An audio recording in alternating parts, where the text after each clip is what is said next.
You remember the street. You are 10 years old. You ride a bike past manicured lawns. The pavement is smooth. The local public school has new computers. You believe this is normal. You believe your parents chose a good community. You believe the safety of your street is a product of local virtue. You are wrong. The safety was engineered. It was drawn on a map 50 years before you were born. A risk assessor categorized this zip code as prime collateral. A red line was drawn around another zip code 5 miles away, classifying it as hazardous. Capital flooded here. Capital drained from there. Your childhood was not a community victory. It was a credit allocation. You look at the houses. They are not homes. They are yield-bearing instruments. Your neighbors did not buy them. The global bond market bought them. The mortgages were bundled, sliced into tranches, sold to pension funds in Tokyo and sovereign wealth in Oslo. That liquidity kept property values inflating. Inflated values funded your public school through property taxes, your teachers, your textbooks,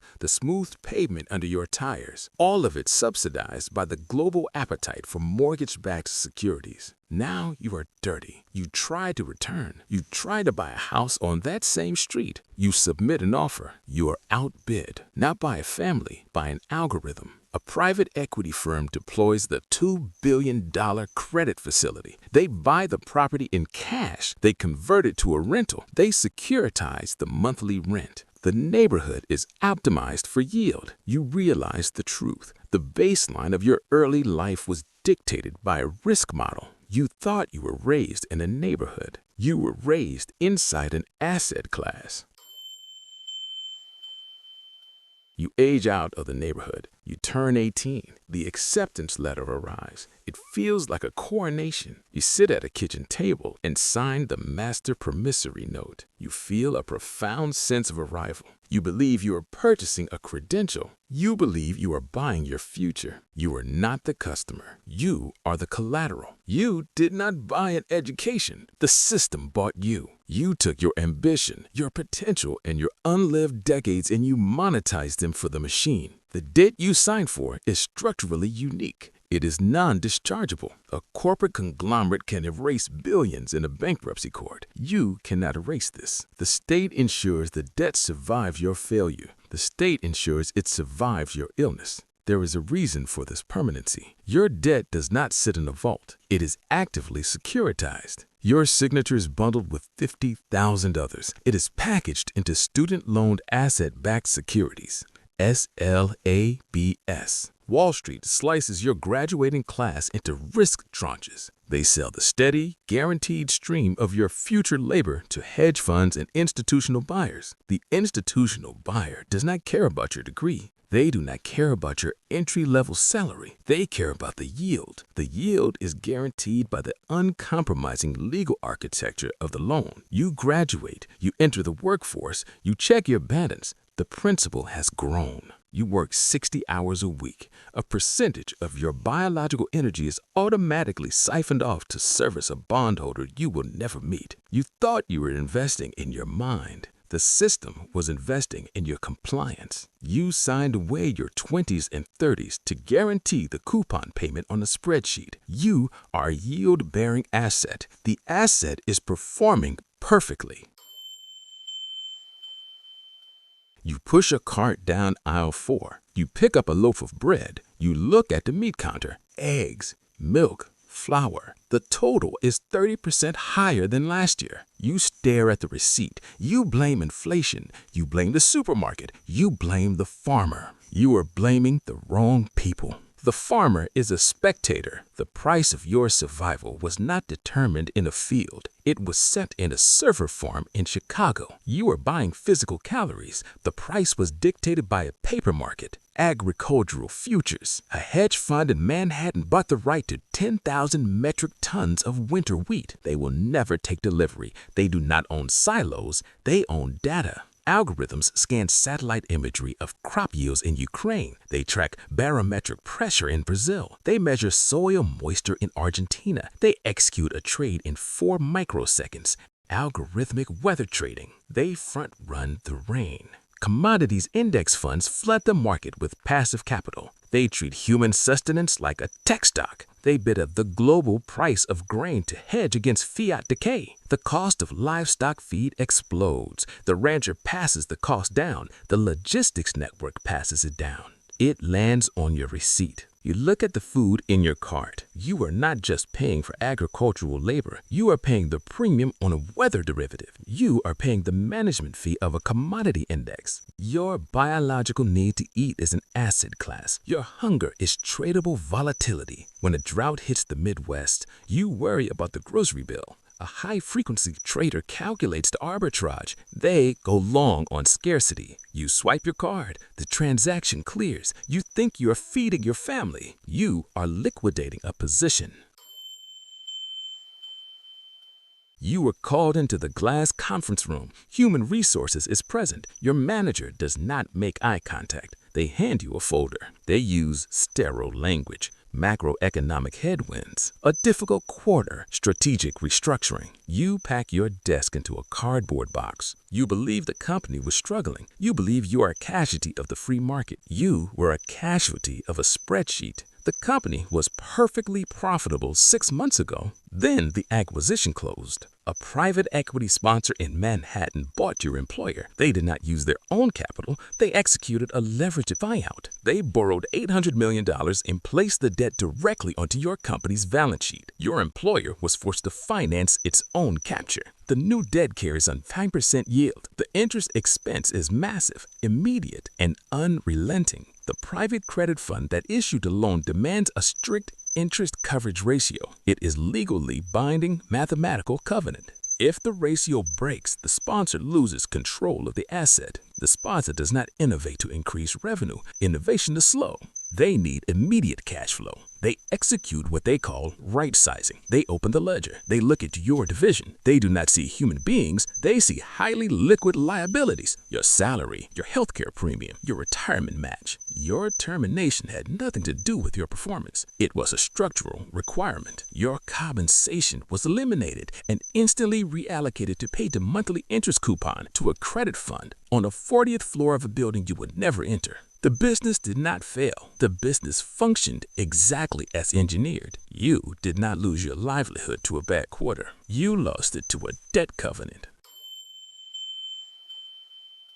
You sit at the dealership, you fill out the application, you wait for the financing to clear. You believe the bank is reviewing your character. You believe your steady job matters. You are wrong. You are not a human being. You're a walking probability distribution. A 3-digit number returns to the screen. FICO.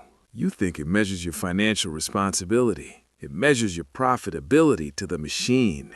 Your entire existence has been distilled into a risk tranche. The algorithms do not know your name. They know your data. Every late payment, every zip code you inhabited, every credit utilization ratio. Data brokers harvest the telemetry of your life. They sell it in milliseconds. The underwriting engine ingests the data. It calculates your exact likelihood of default. It dictates your algorithmic credit limit. It prices your existence down to the exact basis point. You're approved for the loan.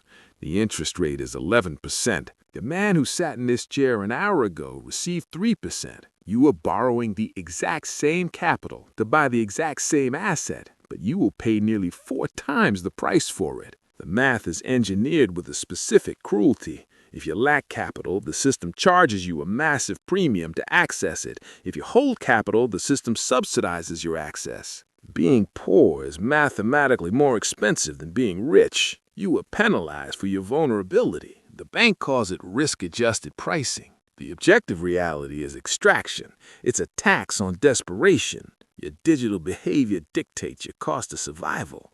You sign the paperwork, you accept the terms, you drive off the lot generating another data point. The feedback loop closes. You pay the premium. The machine collects the spread. You sit in the cold examination room. The paper tears under your weight. You wait 40 minutes for a doctor who stays for 4. You leave with a prescription and a bill. The bill is for $42,000. You believe there's been a mistake. You believe the system is designed to heal you. You are wrong. The system is designed to extract. You look at the hospital's name. It is owned by a private equity firm in Manhattan. They bought the health network 3 years ago. They executed a sale-leaseback on the physical real estate. They saddled the hospital with the acquisition debt. They fired 20% of the nursing staff to hit an EBITDA target. Your doctor is rushing because his daily patient quota was optimized by a management consultant. You are not a patient. You are a throughput metric. You submit the massive bill to your insurance. It is denied. You imagine a medical director reviewing your file, making a careful clinical judgment. No one looked at your file. An algorithm scanned the billing code. It cross-referenced the profit margin threshold. It batch denied 300,000 claims in 0.4 seconds. The algorithm knows that 80% of patients are too exhausted to appeal. The denial is not a medical decision. It's a mathematical barricade. It is margin protection. You go to the pharmacy. The medication costs $800 a month. The chemical compound costs 4 cents to manufacture. A private credit fund acquired the patent last year. They did not invent the drug. They invented a legal monopoly. They calculated the exact price point where you will empty your retirement account before choosing to die. You look at the bill. You understand the architecture. Your illness is not a human tragedy. It is a predictable, recurring revenue stream. Your survival is simply the cost of customer retention. You open the app on a Tuesday morning, the biometric scanner clears, a green line turns red. Central banker is giving a speech in a city you do not live in. He uses the word transitory. Your net worth drops 4% in 6 minutes. You do not understand the macroeconomic mechanics. You just watch the line. You accept this volatility as the natural order of aging. It is not natural. It is a structural sleight of hand. 40 years ago, the corporation held the risk to find benefit, a pension. You gave them your labor. They guaranteed your survival. The liability sat on their corporate balance sheet. The corporation hated the liability, so they executed a permanent transfer of risk, defined contribution, the 401k. They removed the guarantee. They handed you a casino chip. They marketed it as freedom and ownership. It was an abdication. The financial risk of your biological decay was moved from the corporate ledger directly onto your shoulders. You are not a portfolio manager. You're a teacher. You're an engineer. Yet you are forced to navigate global liquidity cycles and interest rate projections just to secure food at 75. Calmly, you automate your bi-weekly deposit. You buy the target date index fund. You provide perpetual blind liquidity to the machine. Wall Street harvests the management fee in bull markets and bear markets alike. They use your passive capital to prop up the index. When the market collapses, the corporation survives. The asset manager collects the spread. You simply delay your retirement. You close the app, the market rebounds. You feel relief. You are gambling your life savings, and again where the house takes its cut regardless of the outcome. You are funding Wall Street for the right to survive at your own timeline. You close your eyes, the monitor flatlines, the biological process ends, the financial process begins immediately. You believe death is an exit. It is merely a final transfer of assets. Look at the house you spent 30 years paying off. It is gone. You did not leave it to your children. You transfer the equity to an elder care real estate investment trust. They charge $12,000 a month for a room and a nurse. Your primary residence was liquidated to maintain your baseline biology for 36 final months. The REIT optimized your cognitive decline for an 8% annual dividend. You had a life insurance policy. You paid the premium for 40 decades. In the end, the math failed. The premiums outpaced your fixed income. You sold the policy on the secondary market. A hedge fund bought your death benefit for 40 cents on the dollar. They modeled your mortality risk. They waited for the timeline to resolve. They collected the payout. The funeral clears, the lawyers arrive, probate begins, the state freezes the remaining accounts, the court demands a percentage, the attorneys bill by the hour to untangle the architecture of your life. The estate tax triggers, the machine demands a final toll for the administrative burden of your absence. Your children sit in the conference room. They receive what survives the friction, a fraction of a fraction. You spent a lifetime accumulating capital. You fought the inflation decay. You serviced the debt covenants. You provided the passive liquidity. Even in your absence, the machine executes its final extraction. The ledger was reconciled. The remaining capital is absorbed back into the system. The board is wiped clean. The game resets for the next generation. They open an app. They look at a balance. They think it's theirs.